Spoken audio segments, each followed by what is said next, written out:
The producer. There you go. Hi, everybody. Thank you for joining us for this week's Wine of the Week tasting. This is Elizabeth and Jeff Vaudrey with Tipple's Brews and Wines in Gainesville, Florida. This week, we're going to be enjoying the Il Moro Nero de Avola. Nero de Avola is the grape. The winemaker Valle de Acante is the winemaker from Sicily. So I think this is going to be a really fun one. I hope you guys enjoy this wine. I know it's going to drink differently than a lot of the nice red wines we have, but it is a very big, robust, flavorful red. I think we'll find lots to enjoy. So if you have not already done so, pop your bottle of wine open and let's pour a glass for you. Thank you. I gave mine a light chill, brought it down into like 60 degrees, maybe a little under to get started, and I'll let it warm up as we enjoy this evening. And let's pop over to the slides, please. We'll talk about pairings. All right, pairings with this guy, barbecue, big time. Bacon burgers, beef, knotwurst. This guy, ton of flavor, a lot of flavors that come from the minerality where it's grown. We'll talk about why that is, and it just has a lot to offer. There's a smoky earthiness that jumps right out of the glass.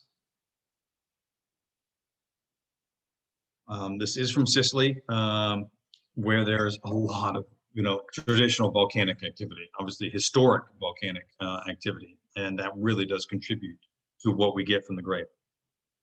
This wine is 100% Nero de Avola grape. That is the dominant red grape grown in Sicily. And the alcohol is 13.5%. So for red, very modest. So I haven't heard of Nero de Avola before. Is that, you want me to go back? Yeah, so that's okay. what I was talking about. They can see us, but yeah. Okay, so is that the only place in the world it's grown, or it's just we haven't had it from someplace else, or it's called something else? It is by far dominantly grown. Okay. It is not the only place in the world. Okay. I mean, Australia plays with it a little bit, California plays a little bit, but you're only going to see it sporadically, just someone's fun project kind of thing. You won't see it grown in mass anywhere else. Okay. And it is from Sicily originally. I mean, it's indigenous to the area. So that's kind of neat. Yeah. This is a dry wine, even though there's a lot of big flavor and big fruit on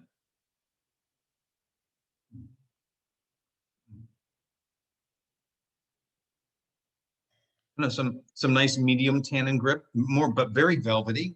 It's a very smooth wine.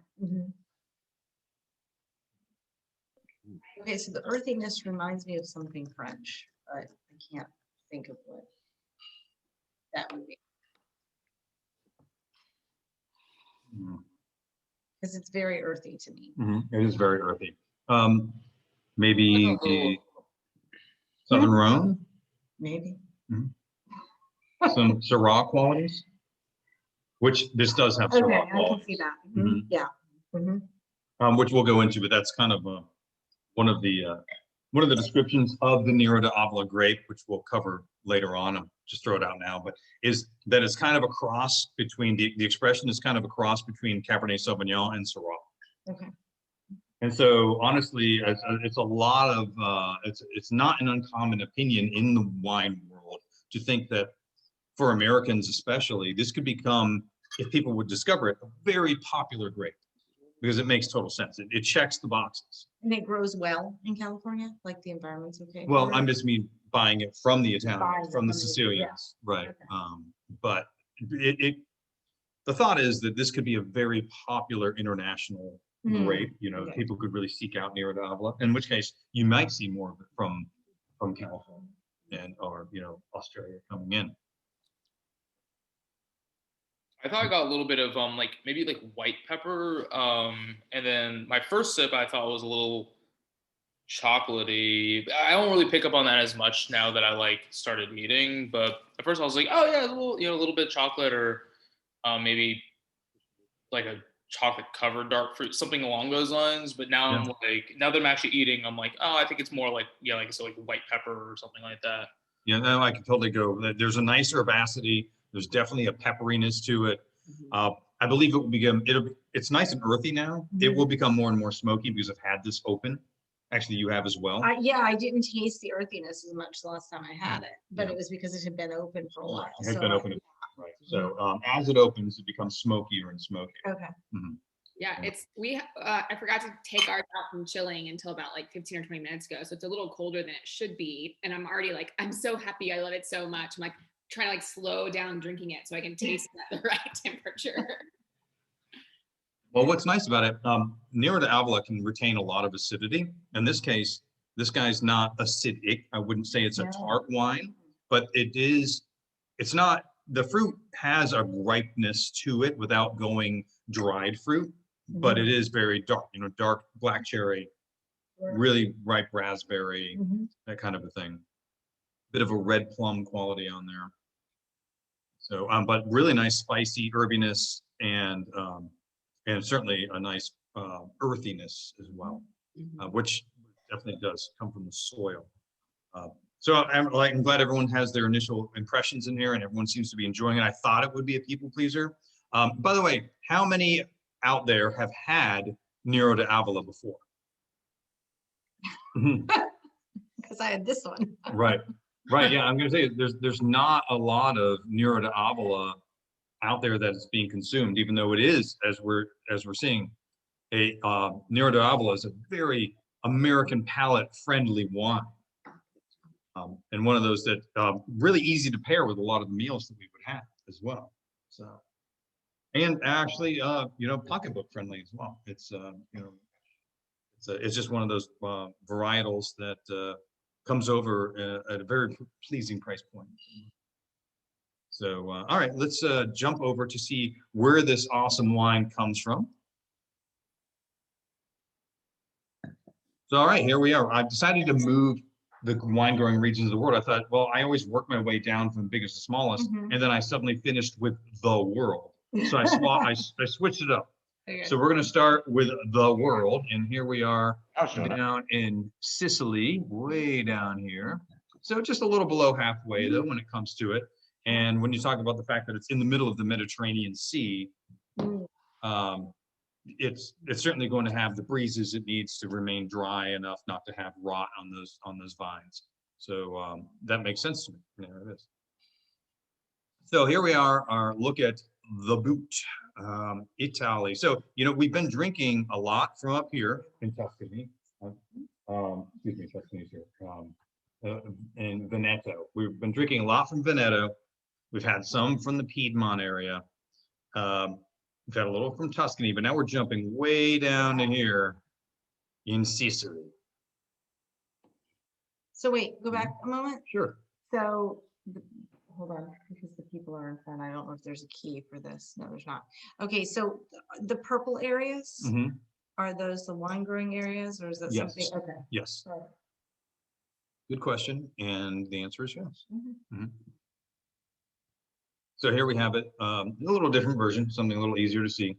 So here we are down in Sicily. Yeah, because before in Sicily, it was like one little purple circle, and now it's the whole thing. Right.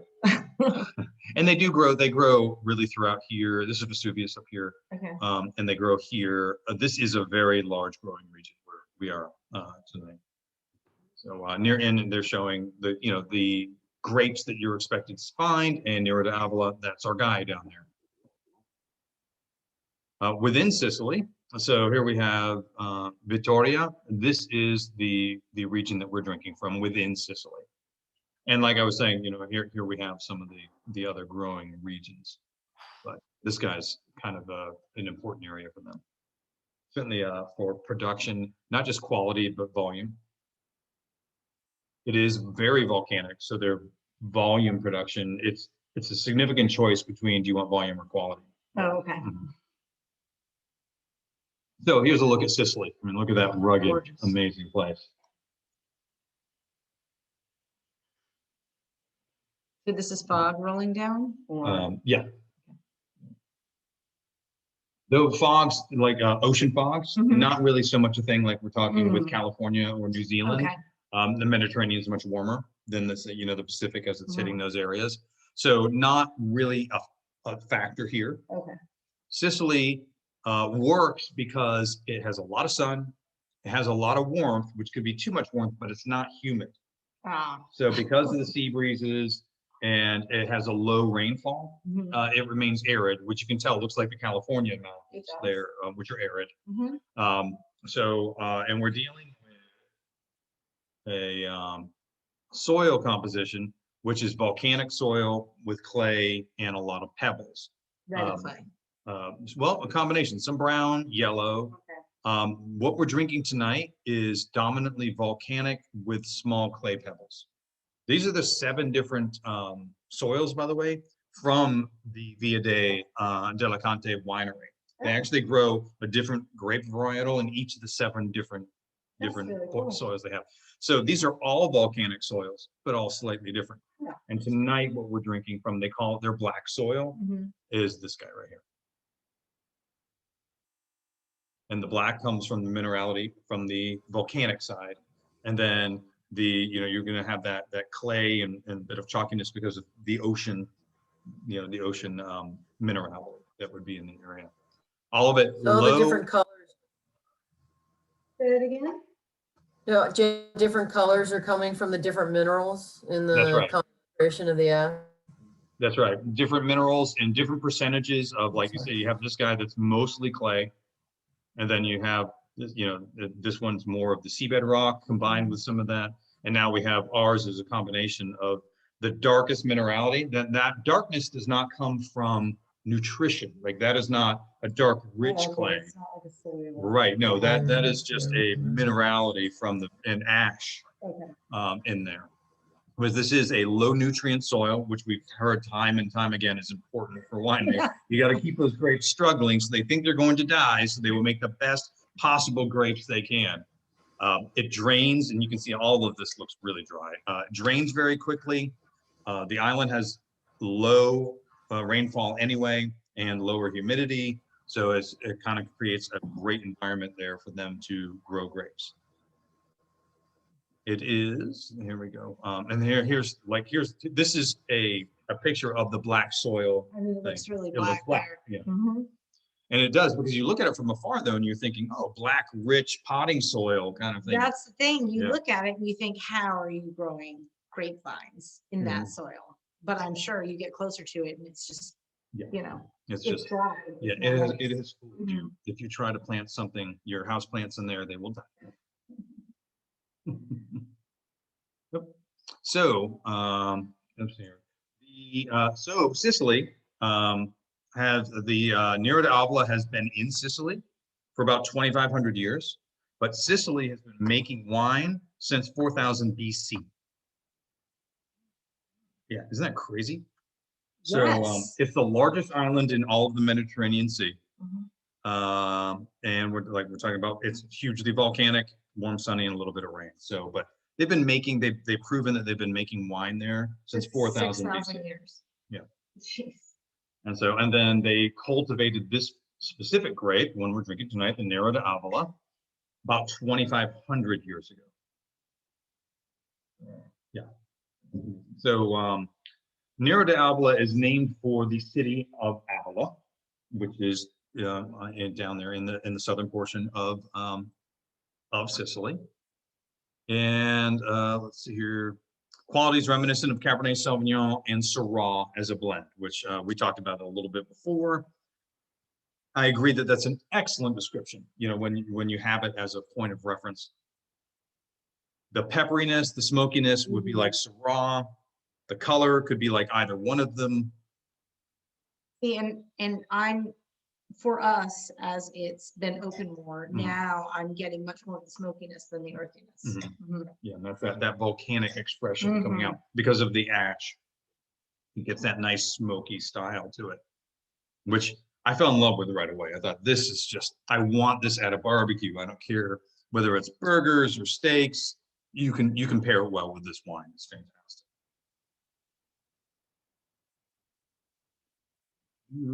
Here we have a grape. So this grape, when we're talking about the structure of grapes, actually is kind of a balance through and through, which is it's a grape that pairs well with a lot of foods. It pairs well with a lot of situations, and it is this cool, very balanced grape.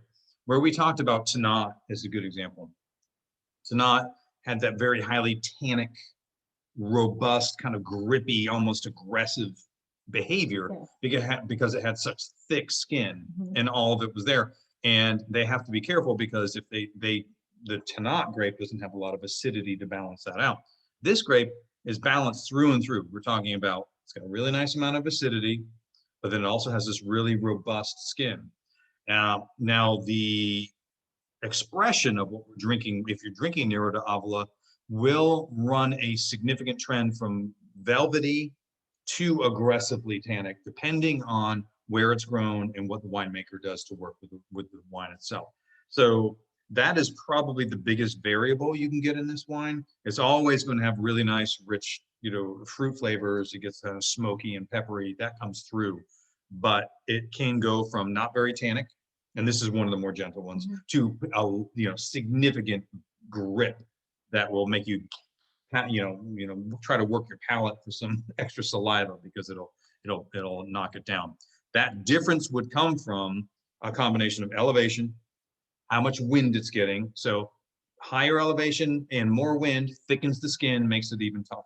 Or lower elevation, a little more gentle, a little more sun without the brutality on the grape itself, will have a little bit more, you'll get a little more, gentle, velvety expression of what's going on. And that's just like winemaker preference, what they want to go for. Yep. Yes, exactly. Just depends. They're on what they both wanna work with. acceptable in the wine world, like both expressions of it. Okay. It's all just stylistic choice. Actually, I wanted to show, let's pop back up here. So this area, if we look, where are we? And it's a little hard to see, but this is the lower elevation area. We're talking about where we are.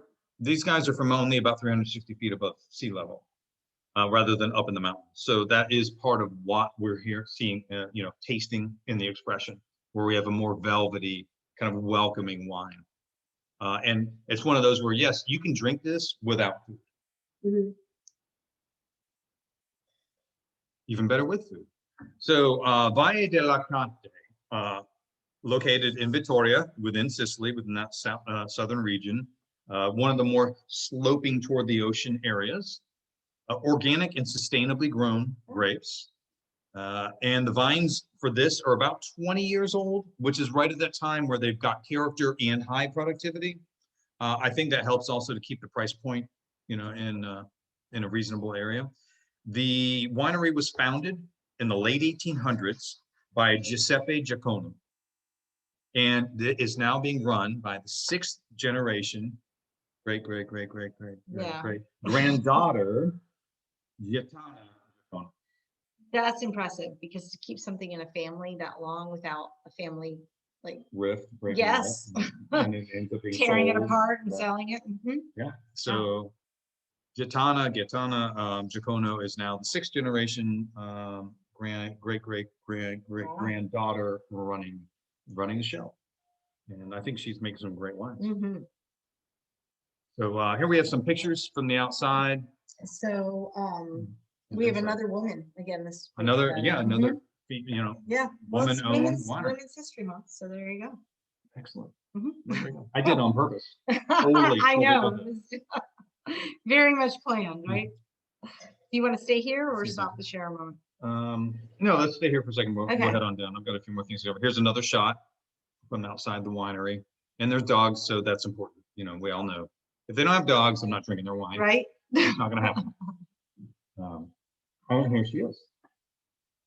So anyway, I just love the story. They actually, because they've been around so long, they have an area that you can go visit at the winery. I'll stop sharing. They have an area you can visit at the winery that has been refurbished to show you what it used to be like when they were first making the wines there. And it used to be a gravity fed system where they would crush the grapes up top because they didn't have pumps. and it would run downhill through these slopes, these little sleuth. What's the word I'm looking for? Not slope, not sleuth. It's not chute. It's anyway. I was thinking shoot. Call it a chute. So it would run downhill into the vats, and then then ferment from there. And now of course it's all modern and as it should be. But the modernization gained us so much good wine around the world. One of the things that Sicily once was kind of a victim of, a self-victim, they did it to themselves. It was self-inflicted wound, is what happened in South Africa as well, where they were just making volume wines because no one cared about quality. And so now they're trying, there's a few people that are stepping out to make really good wines. We've heard that story time and again. We heard it from South Africa. We heard it from Chile, and we also heard it from even the Canary Islands. But they were just making cheap, high sugar, low alcohol, sweet wine for a long time, and then the market changed. And so they've had to send people to school, and give these guys credit. 6 generations in, somebody had to go get some real knowledge about winemaking rather than just crush and get somebody buzzed. So. Yeah, I'm just wondering what the family discussion was with that, having to force the people who previously were in charge to force them to change into that. I mean, it could have been easy. It could have been, we'll just look at the market, or it could have been a tough discussion. It could have been just, hey, look at these opportunities. We could be getting more per acre. So anyway, but here we go. All right, let's move. Oh, so this is something that we did, and I'm hoping it's coming across. This is just a separate discussion. It happens to be this wine on the left. I've talked about how wines change with time. This is a 2015 vintage, so it's had some time in there. The age worthiness on this wine is up to 10 years, so we're moving along in it. And this is a really good example. We have 2 red wines here. This is this wine, the 2015, which I've always said, the color begins to fall out and it moves more toward a rust color, even though it starts out with that bright ruby color. So this other one on the right is a red blend that was a 2018 or 19.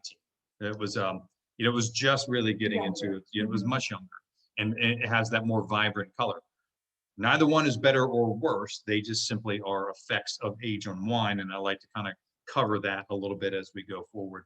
It's one of the things that he said in previous shows that as red wines get older, the color gets lighter, and as white wines get older, the color gets darker. You got it. Yeah. So I know some people probably can't see it, but for those of you who can see, the one on the left is much more rust colored, and the one on the right is more purple colored. So. Yep. Trying to get some way to show it. Hopefully it's coming across. All right, so here we have our thing, what we cover every week. We get down to scoring. I told you guys this guy I was gasped. My God, I was bringing a wine that only got 89 instead of 90 points or better. Once again, when you look at these classification scores, no one should be fearful of anything in the 80s. It's a very good wine with special qualities. If you're grabbing a bottle to enjoy, there's no reason not to have. I mean, I know I'm not too good to drink a very special wine with special qualities. I don't know, maybe other people are willing to only go outstanding, but honestly, there's a variety of wines out there, and you're not going to agree with every one of those. So one person's 89 could be the next person's 92. There is absolutely that option in there, but I thought it was fun to bring one in that you say, okay, we can poke a little fun at the whole rating system and say, dear Lord, you're presenting something below a 90. Yes, I am. And I'll do it proudly. Subjective and what you like. So it really, that's what's important. You want to stop the share a moment and see what other people think about it? All right, gang. So what are you guys thinking? Enjoyment level. Enjoyment level 100, but what I missed what the rating was. What was the rating on this? 89. 89. I'd say it's higher than that. Yeah, we really like it. I happen to agree with you. I feel like this has all the best qualities of, I'm a cab drinker. I love big, bold red. I feel like that has a lot of that, but it also has a lot of those really nice things that I like about a Malbec. And I feel like those things are coming together in this wine. And I'm not familiar with this style or this grape at all. So I'm really happy with it. You know, I love what you just said there, Rachel. Malbec qualities. You know, I hadn't really thought about it and I hadn't seen it discussed, but you nailed, like there's a quality that I've been playing around with the back of my palate, and I've been thinking, what is this? What is this? And I would say it's like a violet quality. Whereas when you're up in the Piedmont area in northern Italy, it's always about the roses. It tastes like roses, smells like roses. But this is not that. This is a purpley, moist flower kind of thing. You know, just kind of luscious, I guess. Does that make sense? A luscious flower? It does in the wine world, and it does now. So right off the bat, Linda started talking about the pepper qualities like Chris did. And so that's when Chris said the white pepper, I was pointing at Linda because she was picking off that pepper.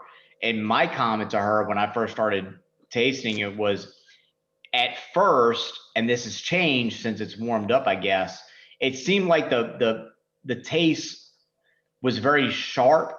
And when I say sharp, what I mean was it didn't linger. Now it's starting to linger. And we paired this with a barbecue pork pizza that she did. Nice. Went pretty well. Good. Yeah, I think it would. That makes total sense. And, you know, I mentioned herbs, and now that it's kind of relaxed a little bit, I honestly think it's easier to taste the herbs. It's on the back of the palate. So as you swallow, there's a green herby, almost a tarragon-y, maybe a little sage thing going on. Sure. But this is one that does need to take a breath. We've been going, you know, we've been talking for what, about 35. So this wine's been open about 40 minutes now, and it really is drinking. This is where I want it to be. You know, it's really nice. It's got a lot going on, and I'm glad you guys enjoyed it. I thought you would. You know, I drank this guy, and I thought I knew almost no one, you know, has had a Nero d'Avola. It's not one of those things where you just walk into the store. Which Nero d'Avola do you have for me today? But I just thought it was a delicious and fun and different red wine that had enough familiar character that Americans could easily just fall in love with this wine. How often do you carry one in the store? I usually have one in the store, but usually just one. You know, honestly, I might have to go to like a revolving, you know, like 2 of them or something like that, just kind of bring them in throughout the year. You know, I love to kind of refresh it and give people something new to drink, maybe revolve between 3 or 4 during the year. But I think it's one of those that could use a couple of placements in the store. Yeah. Would they always be Sicilian? Well, I tell you, I do know of an Australian might be fun to play with. That might be fun to try. Yeah, see, you know, the difference. Yeah. And I think that could be fun. Well, if you guys like it enough, and it seems like you do, then I'll keep it in mind as we move forward to maybe revisit Nero from a different area of the world, or even maybe a different expression. Maybe we'll go for a much grippier, beefier one. I mean, there's all kinds of options out there. So the first time that I had it was about 2 weeks ago. And Jeff gave me 2 glasses of wine and said, because we had a little bit of each left over from his tasting that day, and he gave me 2 glasses without having the bottles near it. And he said, okay, which one would you like to drink with dinner? And so I picked this one, and he said, oh, good.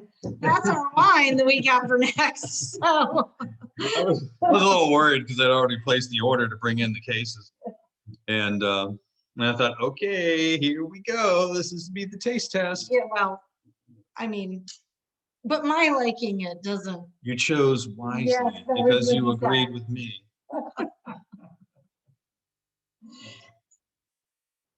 Do you want to go back to the? Oh yeah, we'll finish up on the slides and we can talk a bit more. Oh, look, you did that on your own. I know, it's getting pretty smooth. All right, next week's wines. We're going to do a comparative wine tasting, everybody. We're coming back to it. I know we're all right. So we are going for the Battle of the Tempranillos over into España, the Torres Altas Ibéricos Crianza, We'll talk about what a Crianza means. It's an aging amount of time of Tempranillo. 92 points, James Suckling, versus the Celeste Crianza, 92 points, James Suckling. Wow, where have we heard that before? So what's cool about these is they're from two separate areas in Spain. So the Altos Ibéricos is from Rioja, which is the reigning supreme, supposed to be the best place in Spain to especially to make Tempranillo. But the Celeste is from Ribera del Duero, which I think makes a very different expression of Tempranillo that is also super delicious. I won't tell you which one is my preference, but until next week. After we all. But I thought, what a great comparison. These are the two areas that grow Tempranillo in Spain, and they are different in expression. Both got 92 points on this vintage. I thought that would just be a great comparison option as we taste our way through Tempranillo and what it can do. Pairings: roast pork, chorizo, roast mushrooms, barbecue, sharp cheeses. Honestly, I would love to have this with a roast mushroom with blue cheese in it. That would be awesome. So that is where we're going next week. And I really hope all of you guys will join us again and enjoy tasting those two one against the other. I'm so happy. I am just so happy because it is my favorite. It's my favorite grape. Yes, drink 2 bottles. That's true. Yeah, and 2 bottles. That's That's right. love Even better. Well, no, I can't drink 2 bottles. I couldn't function. So drink the equivalent of a bottle. That's right. I'm excited about this. It comes from Spain, my homeland. Oh my God. And the great thing about Spain too is, here we are, we're going to be able to taste these 2 bottles against each other. You're going to spend about the same amount of money as you spent this week. And the wine is fantastic. It really is. Awesome. So I haven't tried another one of those, so that'll be new to me. Yeah. I'm excited about it. I think it's going to be a great tasting. But I was excited about this one, and it paid off, I think. So it looks like everybody enjoyed it. I really hoped you would. I knew it's a little different style, and here we are in Sicily. But bottom line is, if the wine is good, the wine is good. There you go. And Kristen and Susan, welcome. It's great to have you with us. Thank you. Thank you so much. And thanks to Julie and Brian for inviting us. And yes, see all you talk. And I love Malbec, so I really like this wine. And that was on point. Schneider, I think you all said that. So, yeah, great call. No, good. Well, welcome. I'm so glad you guys joined us. And thank you for advocating for us, Brian and Julie. They know us, and yet they say good things. Like wine. Learn that about us. Good to be here. So before we turn off the recording, any more comments, questions about this week's wine? Jeff, what was the acreage on this winery? Any idea?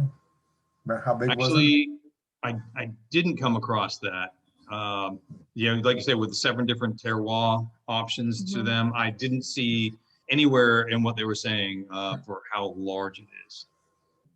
It is not a particularly big producer, that I know, but I didn't come across the exact numbers on that, which is kind of funny. Most of the time they throw that out there, but I didn't come across it, couldn't find it. Hey, Jeff, real quick, how close, and you may have said this and I somehow missed it, the picture that you had of the winery, how close was that to the actual vineyards? Because I noticed that the soil looked different. It is close to some of the vineyards, but not all of the vineyards. So like you saw those 7 different options, you're right. They're not growing this wine next to the winery. This one's further out, further inland and upslope a little bit. Okay. Yep.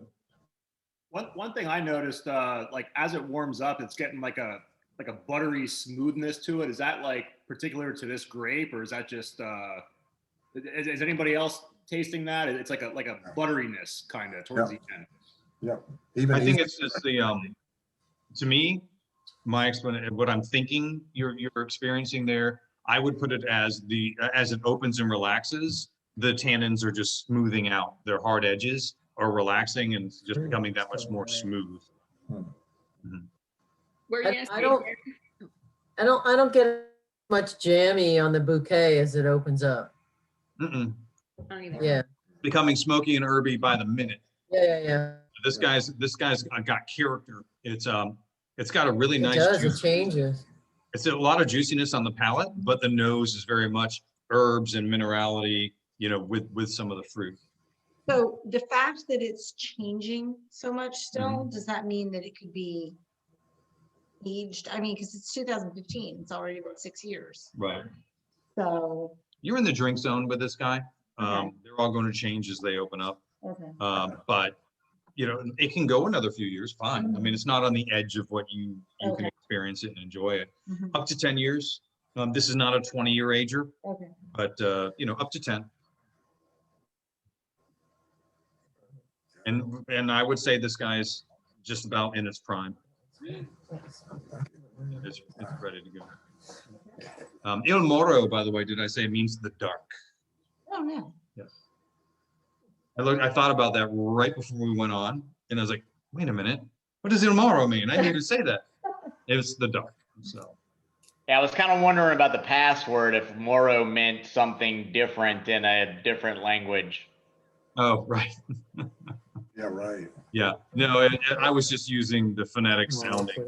Moro, please. Yes. Yes. Yeah. I would like some Moro. I didn't have enough letters to do. I would like some Moro, in the password. Whenever anybody mentions the password, I'm always in the dark. Oh, you are, over because it, you didn't see the because I password. don't see the because password. It's already in. I know it's often a pun of some kind. Well, none of my business though. Everyone else who watches this after the recording, is anybody else here a Princess Bride fan? Oh, yes. Is nobody else like in their Yes. head being like, never go against a Sicilian when death is on the line? Every Yes. time Jeff said Sicilian, I was like, That's right. because when else do you hear that? Like, never is that a Right. topic of conversation or a word you hear a lot. So when you said it the first time, I was like, even when we knew this was from Sicily, I was never like, oh, it's Sicilian. Like, That's right. then you said it, and I was like, oh, that's it, Vicini. He's here. But I can clearly not choose the glass in front of you. Right, exactly. All right. Cheers, everybody. You don't have to log off, but we'll stop recording. Thank you for Cheers. joining us. We'll see you next week.